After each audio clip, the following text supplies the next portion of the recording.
Hi class, welcome to week 13 of BUAD 201.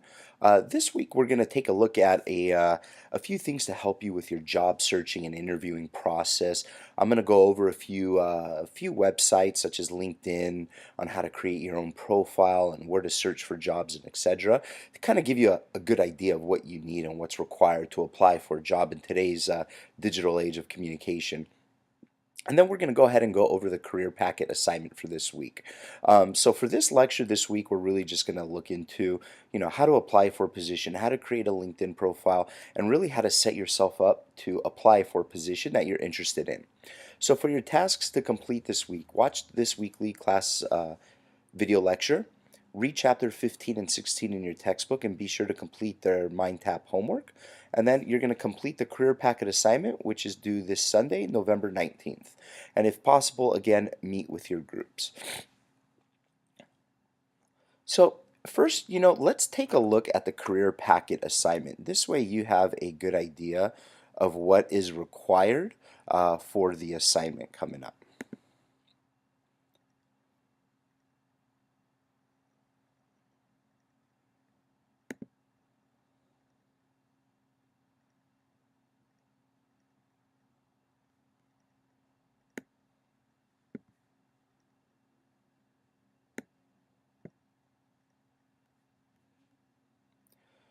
So your career packet is worth 50 points and it's due this upcoming Sunday at the end of this week.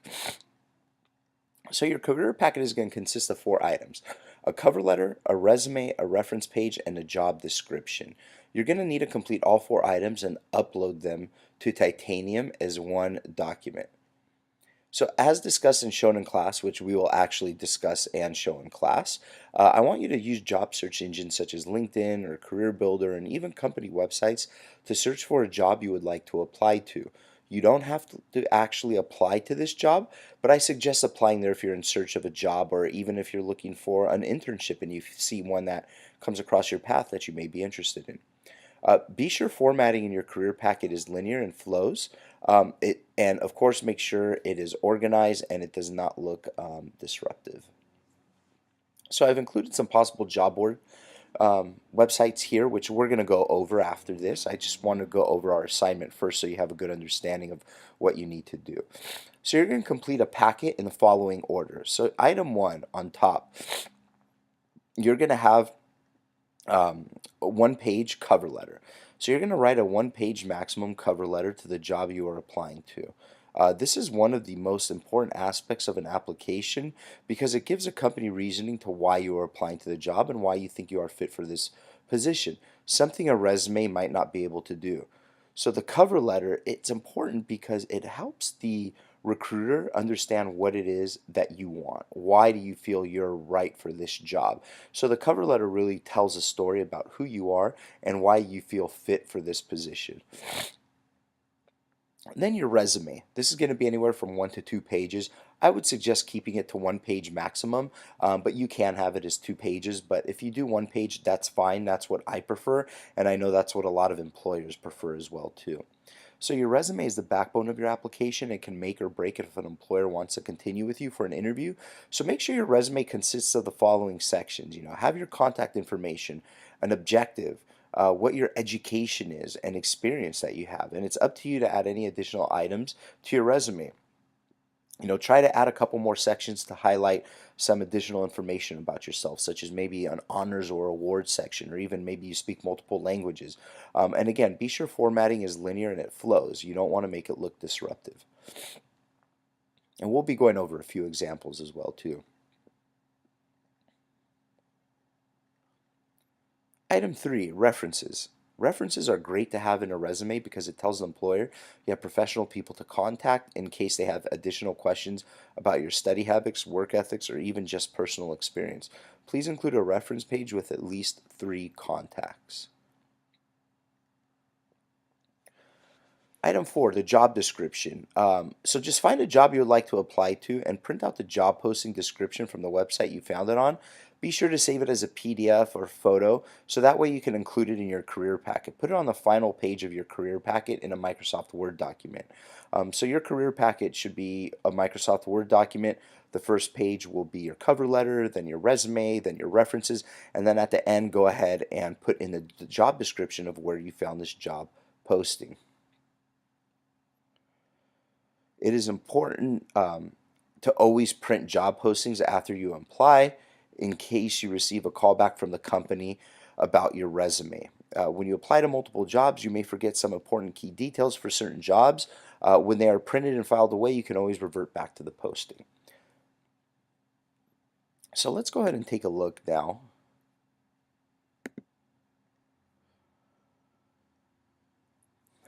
at certain job boards and how to create your resume and your cover letter and whatnot. So let's take a look at some cover letters. So what I like to do is I always look at cover letter examples. And remember, you don't need to have a certain format. This is something you complete on your own. It reflects your personality, so make it to how you would like to have it. So even if we go to images, these are all different cover letter examples. Here's one cover letter. It has a person's name at the top, their street address, their phone number, and their email, and then it goes into their cover letter. Let's take a look at a different one. This one, similar formatting.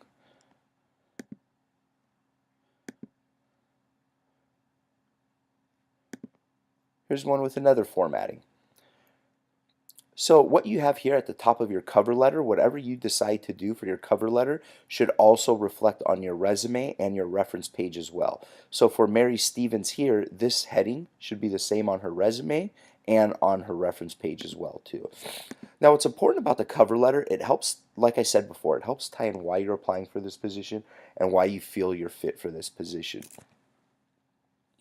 So let's take a look at how we can look at cover letters and create them. So when you're applying for jobs, I like using LinkedIn to apply for a job. That's where I feel is probably the best way to go. But there are other websites such as Indeed.com. So maybe you want to look for marketing internship in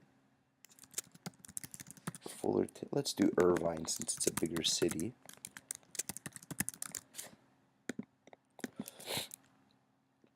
And you can see all these internships that cut out. Digital media intern, paid sales intern, digital marketing intern, public relations intern. So let's take a look at this one right here. So it gives a description, who the company is, who they are, eligibility requirements. So they currently want someone enrolled in a college or university or planning to attend. Then they have responsibilities here.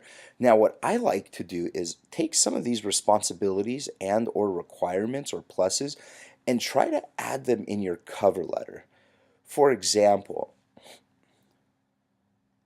let's look at one.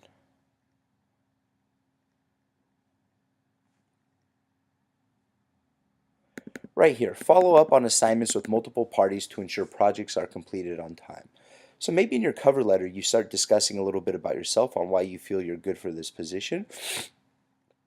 And you say, okay, you know what? In my cover letter, I'm writing about why I'm good for this position. I'm good for this position because I'm currently enrolled as a business major, and I've had experience dealing with multiple assignments at one time and working with multiple group members, and I always follow up with people or parties to ensure that my projects are completed on time. So what you're doing now is you're tying in some of these responsibilities in your cover letter, so that way when the recruiter reads it, they could say, oh, this is what we're looking for, this is something we're looking for. So you want to make sure that you tie in some of these aspects into your cover letter. Even excellent and written oral communication skills. That's something you can put in your cover letter as well too. I have excellent written and oral communication skills. I've worked with many types of people to complete group projects, along with maybe you're involved in an organization on campus, and you can talk about that as well too. So this is why it's important to make sure when you are looking at job descriptions and requirements, you really read it and you take a look at what you want to do. This is extremely important. So what you can do for this, so this is part 4 of your career packet that you need to complete. So what you can do is you can just either screenshot this, or you can even save it.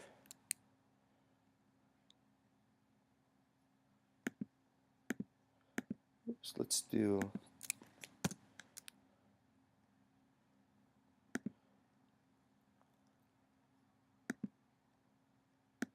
You could save it as a PDF.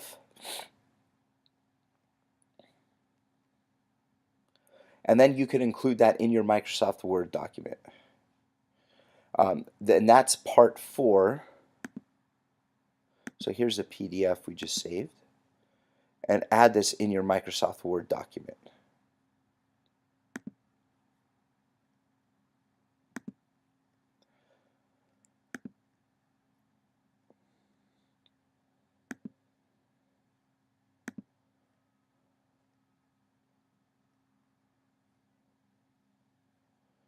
So that is item 4, job description here. So that will be the last thing you add in there.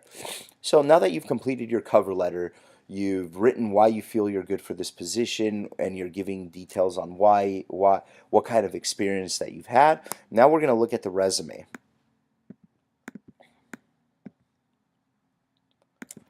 So resume examples.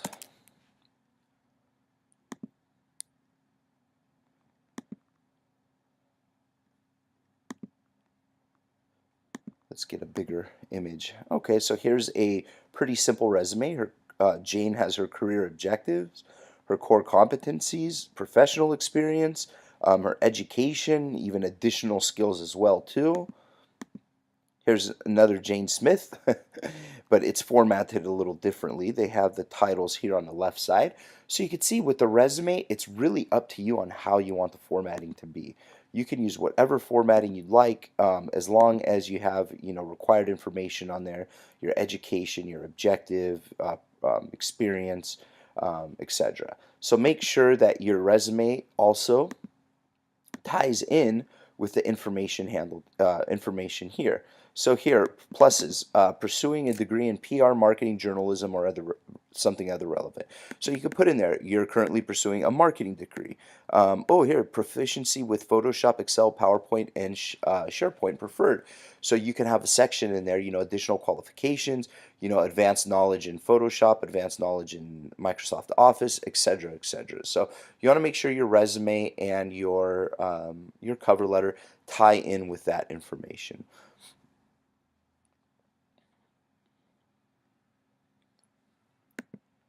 And then your reference page.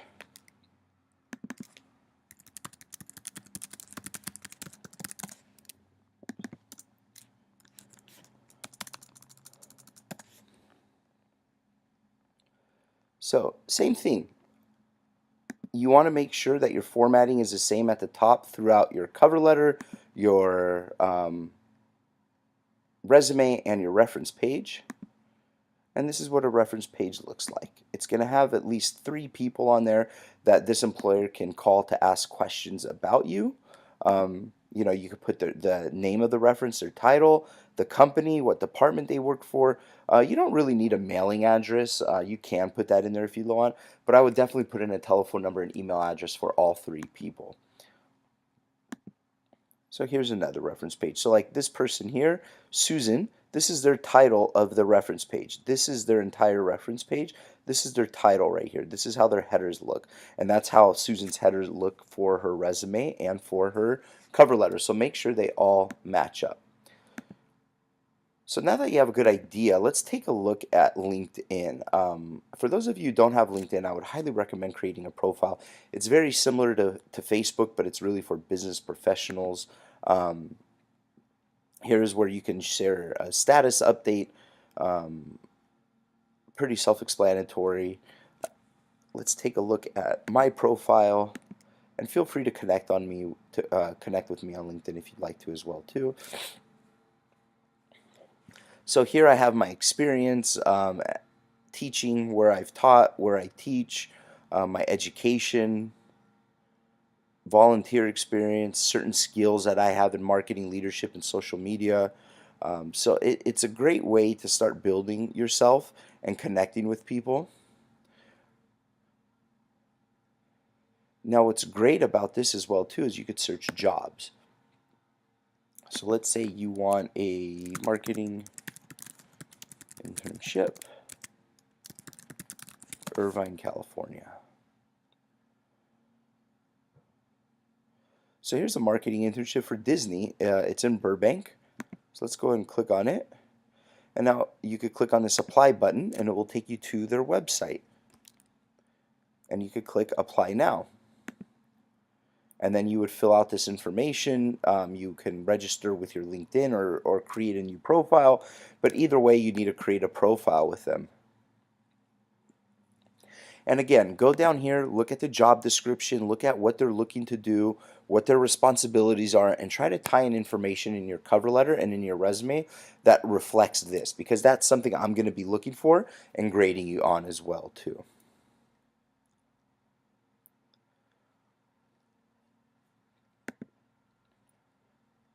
So let's look at another internship.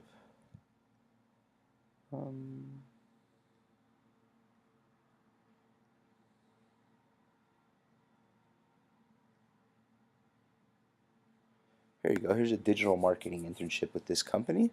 Same thing here. Take a look at it. Have a good understanding of what you need to have in your cover letter and your resume. Because remember, your cover letter should say what is it that you have that would help in this position, why you feel you're a right fit. So again, this is due Sunday. It doesn't have to be perfect. I'm not going to be marking you down if something, isn't perfectly written down or you could have done something better. I really want this to kind of be the doorway that kind of leads you into how to apply for positions. And remember, you don't actually have to apply. This can be made up excuse me, not made up, but just not turned in. Like still need to find a job that you want to apply for, but you don't have to apply to it.